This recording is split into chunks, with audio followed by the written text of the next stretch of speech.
Baik, bismillahirrahmanirrahim. Assalamualaikum warahmatullahi wabarakatuh. Alhamdulillahirabbil alamin wa bihi nasta'inu ala umur dunya waddin. Wassalatu wassalamu ala asrofil anbiya'i wal mursalin Sayyidina Muhammad wa ala alihi wa ashabihi ajma'in amma ba'du.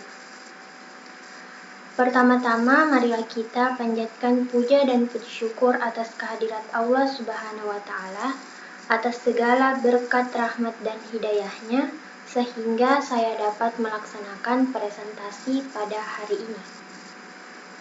Baik, izinkan saya untuk memperkenalkan diri. Perkenalkan, nama saya Miftahul Jannah dengan NIM 22020950031 dari kelas PTIKA Angkatan 2022. Di sini saya akan mempresentasikan materi yang berjudul Switching dan Multiplexing untuk menyelesaikan tugas mata kuliah Komunikasi Data oleh Ibu Ayu Tri Wardani SPD MPD selaku dosen mitra. Baik, adapun topik pembahasan pada hari ini yaitu switching dan multiplexing. Switching terdiri dari pengertian switching dan jenis switching, sedangkan multiplexing yaitu pengertian multiplexing, tujuan dan keuntungan, serta teknik multiplexing. Baik, yang pertama saya akan membahas materi switching. Adapun pengertian dari switching, switch adalah sebuah perangkat jaringan yang bekerja di lapisan data link yang mirip dengan bridge, yang memiliki fungsi untuk menghubungkan banyak elemen segmen LAN ke dalam satu jaringan yang lebih besar. Switching yaitu sistem elektronik yang dapat dipakai untuk menghubungkan jalur komunikasi, yang mana pada switching ini terdapat sebuah jaringan yang mengalokasikan sebuah sirkuit yang dedicated di antara nodes dan terminal yang akan digunakan pengguna dalam berkomunikasi. Yang kedua ada jenis dari switching. Jenis pertama yaitu circuit switching. Switching ini terdapat sebuah jaringan yang mengalokasikan sebuah sirkuit yang dedicated di antara nodes dan terminal yang akan digunakan pengguna dalam berkomunikasi.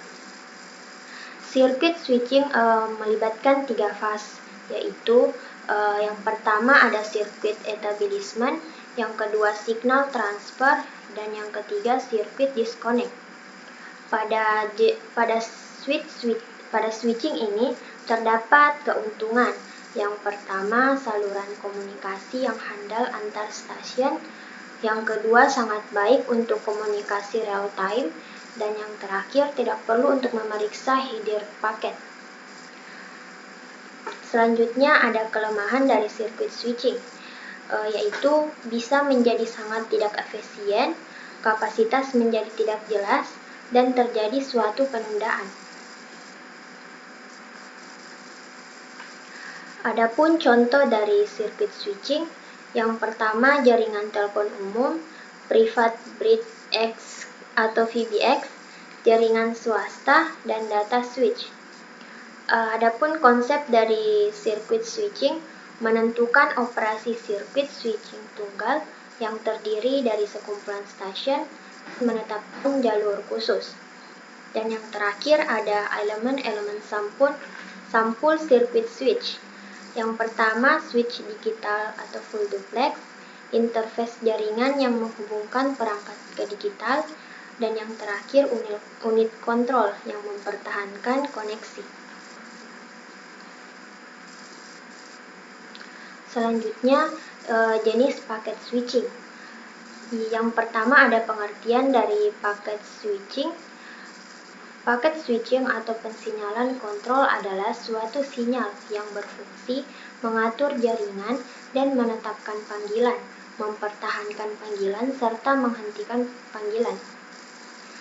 Selanjutnya, adapun fungsi dari pensinyalan. Yang pertama, komunikasi yang terdengar oleh pelanggan yang meliputi bunyi dial, bunyi dering, dan sinyal sibuk. Dan yang kedua, transmisi nomor yang ditekan untuk kantor akan berupaya melengkapi koneksi. Yang ketiga, transmisi informasi di antara switch menunjukkan sebuah panggilan tidak dilengkapi. Dan yang keempat, transmisi informasi di antara switch menunjukkan sebuah panggilan telah berakhir dan jalur tidak lagi terkoneksikan. Yang kelima, sinyal yang membuat telepon berdering. Dan yang terakhir, transmisi informasi untuk hal yang berkaitan dengan tagihan-tagihan. Adapun tahap-tahap rangkaian koneksi dari suatu saluran ke saluran lain pada kantor yang sama, yang bagian A itu berkaitan dengan panggilan. Kedua telepon sedang tidak dipergunakan. B. Switch memberi respon melalui bunyi dial yang terdengar. C. Pemanggil menekan nomor yang dikomunikasikan sebagai alamat yang dipanggil kepada switch. D. Bila pesawat yang dipanggil tidak sibuk, switch menyiapkan pesawat akan adanya panggilan yang datang dengan mengirim sinyal dering. Bagian E. Feedback disediakan untuk pesawat pemanggil oleh switch. F. Pihak yang dipanggil menerima panggilan dengan mengangkat genggam. Bagian G. Switch menghentikan sinyal dering dan bunyi dering. Dan yang terakhir bagian H. Koneksi dihentikan bila kedua pelanggan meletakkan genggam telepon. Selanjutnya, lokasi pensinyalan. Pada lokasi pensinyalan ini terbagi menjadi dua. Yang pertama, pensinyalan di antara pesawat dengan jaringan, dengan switch kantor di mana perangkat tersebut terpasang. Dan yang kedua, pensinyalan di dalam jaringan atau internal, tidak hanya berkaitan dengan pengaturan panggilan pesawat, namun juga dengan jaringan itu sendiri. Selanjutnya, pensinyalan channel umum. Dalam pensinyalan channel digunakan sebuah channel yang sama untuk membawa sebuah sinyal kontrol yang digunakan untuk membawa panggilan ke sinyal kontrol yang berhubungan. Selanjutnya, materi kedua tentang multiplexing. Yang pertama, pengertian dari multiplexing. Multiplexing adalah sebuah teknik mengirimkan lebih dari satu atau banyak melalui satu saluran. Tujuan utamanya adalah untuk menghemat jumlah saluran fisik, misalnya kabel, pemancar dan penerima atau transceiver, ataupun kabel optik. Selanjutnya, adapun tujuan dan keuntungan multiplexing.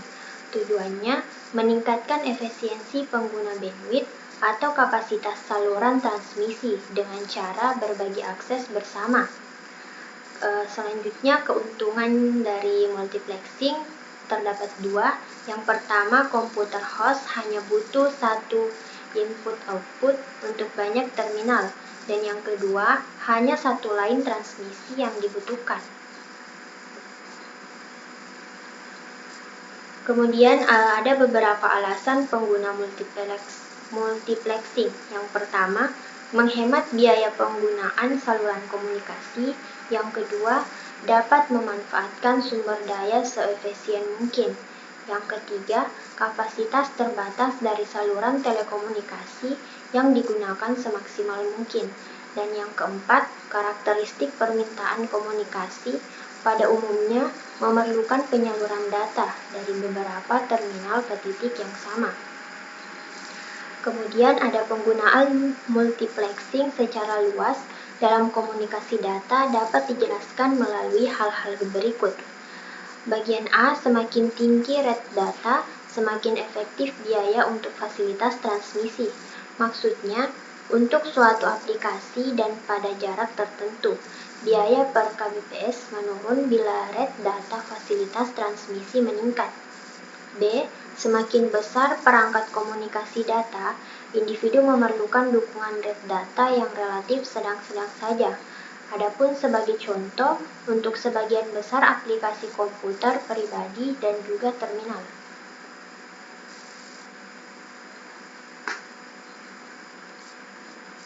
Yang kedua ada teknik dari multiplexing. Terdapat 4 teknik pada multiplexing. Saya akan membahas satu-satu dari teknik itu. Yang pertama ada frekuensi division multiplexing atau VDM. VDM yaitu pemakaian secara bersama kabel yang mempunyai bandwidth yang tinggi terhadap beberapa frekuensi atau setiap channel akan menggunakan frekuensi yang berbeda. Contoh metode multiplexing ini dapat dilihat pada kabel coaxial TV. Terdapat kelebihan dari teknik VDM adalah sebagai berikut. VDM digunakan untuk sinyal analog. Selanjutnya, proses VDM sangat sederhana dan modulasinya mudah. Sebagian besar sinyal dapat dikirim melalui VDM secara bersamaan dan tidak memerlukan sinkronisasi antara pengirim dan juga penerima.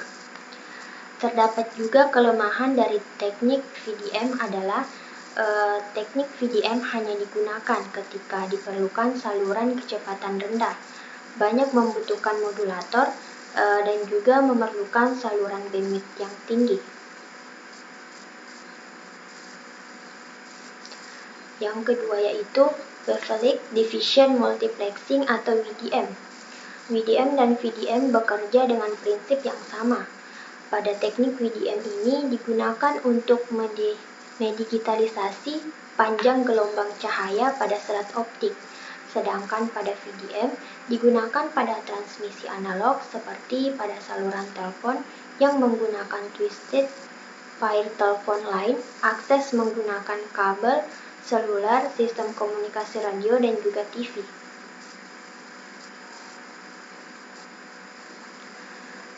Yang ketiga yaitu Time Division Multiplexing atau TDM, merupakan interleaving sampel dari beberapa sumber sehingga informasi dari sumber-sumber dapat ditransmisikan melalui saluran serial komunikasi tunggal.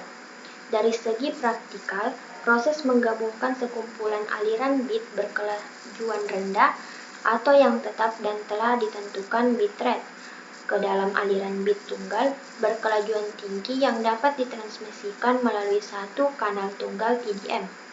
Adapun contohnya, sistem telepon wireline dan sistem komunikasi seluler.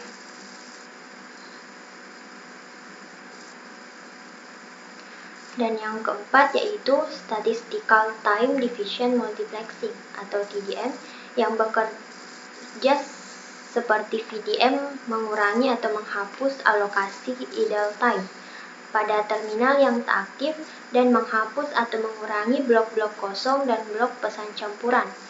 Statistical TDM dikenal sebagai Asynchronous TDM dan Intelligent TDM sebagai alternatif Synchronous TDM. Baik, sekian dan terima kasih. Mungkin itu saja pemaparan materi dari saya tentang switching dan multiplexing. Mohon maaf bila ada kesalahan kata maupun ucapan selama presentasi tadi. Saya akhiri dengan ucapan wassalamualaikum warahmatullahi wabarakatuh.